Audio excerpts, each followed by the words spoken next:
Alors, t'en es où? À 24 semaines d'aménorrhée.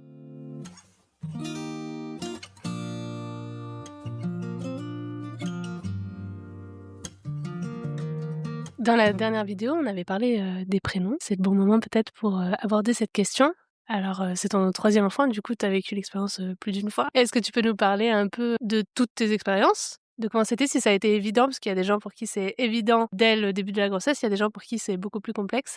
Déjà, comment tu vivais l'idée de donner un prénom, de trouver un prénom? Alors, pour ma première grossesse, j'avais une épée de Damoclès au-dessus de la tête. Je me disais, waouh, j'ai la responsabilité d'attribuer quelque chose que la personne va porter a priori à vie. Je t'avoue, ça m'a mis un petit coup de pression. Après, ça fait partie du lot de la parentalité quand tu décides d'avoir un enfant. Hein. Et j'avais rien d'évident. Il y avait cette réflexion avec mon conjoint. On aimerait quelque chose qui sorte un peu de l'ordinaire. Moi, mon prénom, je m'appelle Julie. C'est un prénom assez commun, surtout mon année de naissance. Je pense que c'est l'année où il y a eu le plus de Julie en France. Donc, j'avais ce besoin que ce soit un peu plus unique, mais je voulais pas non plus que le prénom attire l'attention pour de mauvaises raisons. En tout cas, que ce soit sujet à moquerie ou ce genre de choses. Que ça puisse attirer l'attention par curiosité, par le côté un peu unique ou étranger ou quoi. Exotique, ouais. Voilà, je pourrais trouver ça intéressant. Par contre, que ça puisse être sujet à moquerie ou que ce soit vraiment décalé, qu'un adulte puisse porter un prénom qui a une connotation très enfantine ou un prénom qui est très connoté dans la littérature ou le cinéma. Il y a des prénoms qui peuvent être très connotés. Essayer de se défaire un petit peu de ces clichés, pas parce que c'est pas des beaux prénoms, mais parce qu'en fait, ça met un préjugé du fait de l'inconscient collectif. Et on peut pas lutter contre ça, en fait. C'est normal, on l'a tous, même si on veut être sans jugement, tu vois, ça nous traverse forcément. Donc moi, il y avait ça, et il y avait ce besoin, et ça c'était peut-être un peu plus du côté de mon conjoint, que aujourd'hui on est dans une société qui est de plus en plus internationale. Nous, en plus, on s'est rencontrés, on n'était pas en France, on était en Belgique. C'est un pays ultra cosmopolite. On parle français, mais communément dans des entreprises internationales. Du coup, tu parles beaucoup l'anglais. Il y a des prénoms, du coup, selon si tu vas vers des langues asiatiques ou toi, il n'y a pas de R ou des difficultés, tu vois, à prononcer des prénoms un peu rugueux. Donc, il y avait aussi ce truc de se dire, est-ce qu'un prénom peut être un peu doux, et même s'il y a une erreur de prononciation, mais en tout cas qui puisse couler, tu vois, un peu à l'international. De là, s'en est suivi une réflexion. Au fil des mois, la liste s'est réduite. En fait, on n'arrivait pas à se décider. Et ça, c'était quelque chose. Vous étiez pas d'accord, tu veux dire? On était d'accord D'accord, de pas savoir. d'accord.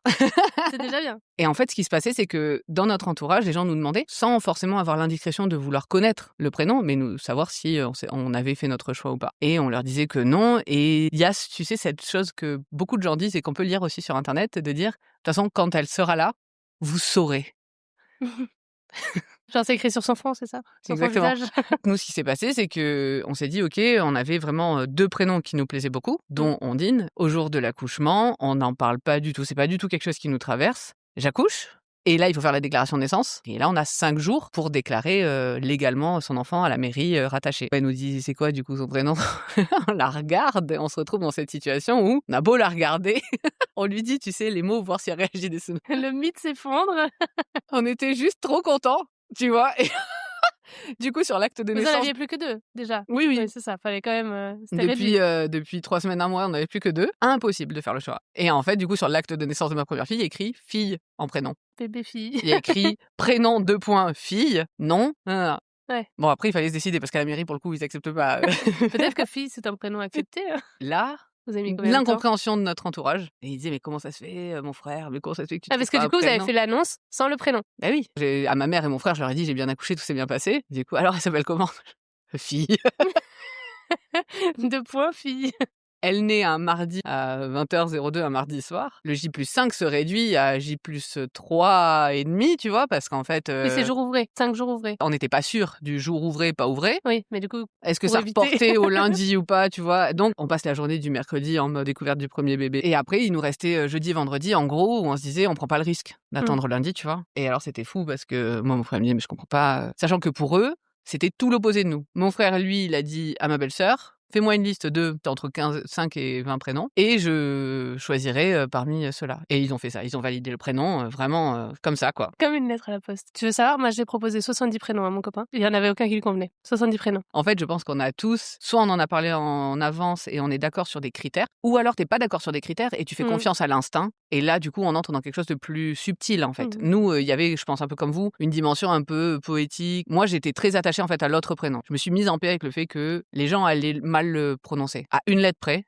parce que ça fait penser à un nom de fleur en France. Et ça a été le cas au moment où il est allé à la mairie, alors qu'il l'a écrit en capital. Tu ne peux pas confondre un O avec un A priori. La dame de la mairie a fait la faute. Et donc il lui a dit, c'est pas ça la première lettre du prénom. Du coup, elle l'a corrigé. Ce jour-là, du coup, quand il est rentré et qu'il m'a raconté l'anecdote, je me suis dit, c'est bien, de faire son deuxième prénom. Mais je comprends, en fait, c'est super dur. On avait peu de prénoms sur lesquels on était d'accord. Et on a beaucoup de désaccords sur tout un tas de consonances ou de références. Et puis, un jour, il m'a dit, moi, je pense que voilà, c'est soit Ondine, soit ça ou ça. Et d'un coup, ça devient genre entre 3 et 5. Et là, par contre, nous, c'est le problème. Parce que pour Paloma, ça a été rebelote. Et un jour, au début, au milieu du 9e mois, je crois, il se réveille un matin, mais même pas un matin, genre 4 heures du matin. Il me dit, ah, mais en fait, c'est ça son prénom. Alors que Paloma ne faisait pas partie de notre shortlist, tu vois. Ça t'a charmé quand tu l'as entendu? Ça faisait partie de ma longue liste pour le premier enfant, qui du coup avait été éliminé très rapidement parce que ça lui plaisait pas. Et là, un matin, alors que ça ne fait pas partie de la shortlist du deuxième prénom, il me dit, mais en fait, c'est comme ça qu'elle va s'appeler. Du coup, oui, ça me charme. Forcément, c'était un prénom que j'avais proposé, tu vois, 2 ans avant. Mais il y a un truc, du coup, décalé. Et en même temps, je me suis dit,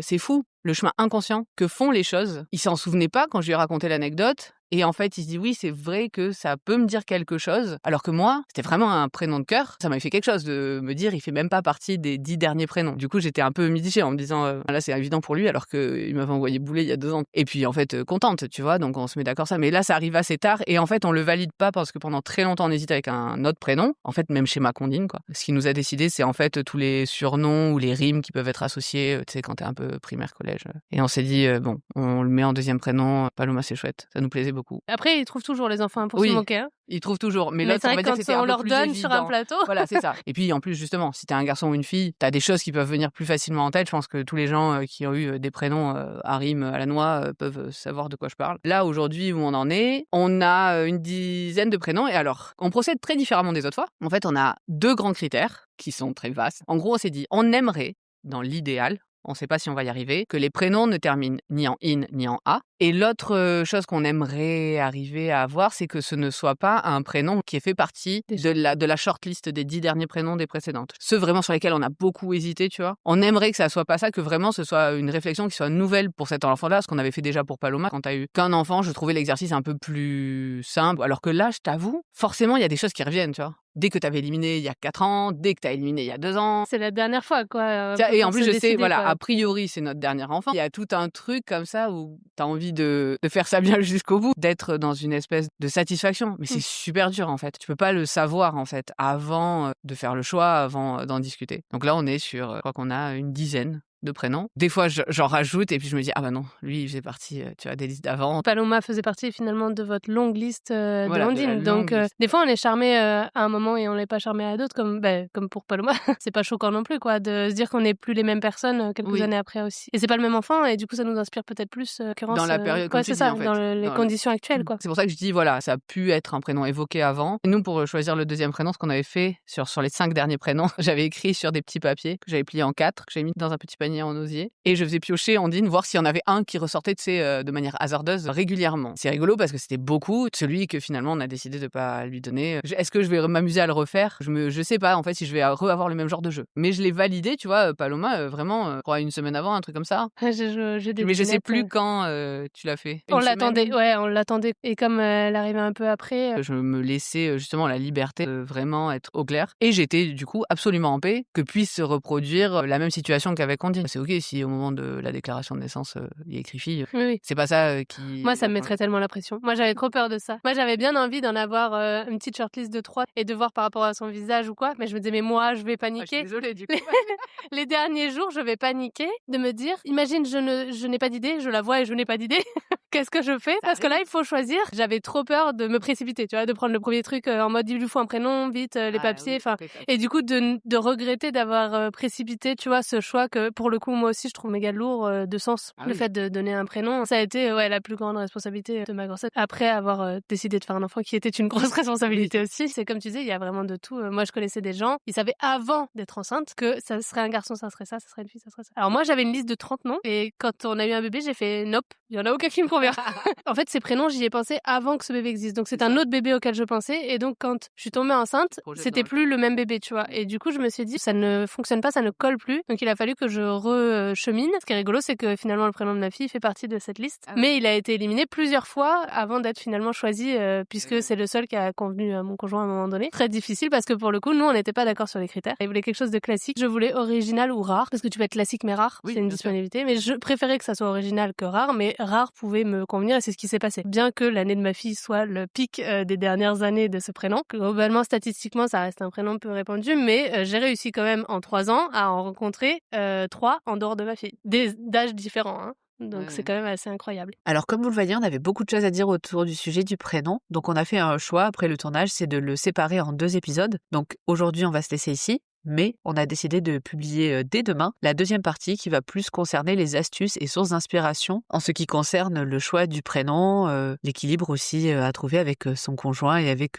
soi-même au cours d'une grossesse. Alors on vous retrouve demain, on espère que ce premier épisode autour du prénom vous aura plu. À très bientôt et bonne fin de journée.